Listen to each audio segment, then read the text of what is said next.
আমেরিকায় যদি কেউ স্কুলে যেতে লেট করে তাহলে তাদের ম্যাডাম তাদেরকে কিছু না বলে ক্লাসে ঢুকিয়ে নেয়। আর আর জাপানে যদি কেউ স্কুলে যেতে লেট করে তাহলে তাদের ম্যাডাম তাদেরকে বকা দিয়ে স্কুলে ঢুকিয়ে নেয়। আর আমাদের বাংলাদেশে যা হয়, যাই গে ম্যাডাম নাই, আজকে মনে হয় আমি বাচ্চা গেছি।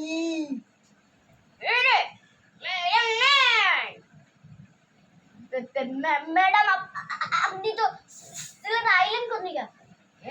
আমি ছিলাম না, আমি ওই ক্লাসে ক্লাস নিতেছিলাম। তুই এই ব্যাগে ঢুকবি আর আমি তোরা কিচ্ছু করবো না। কে হলো তুই কাঁদা?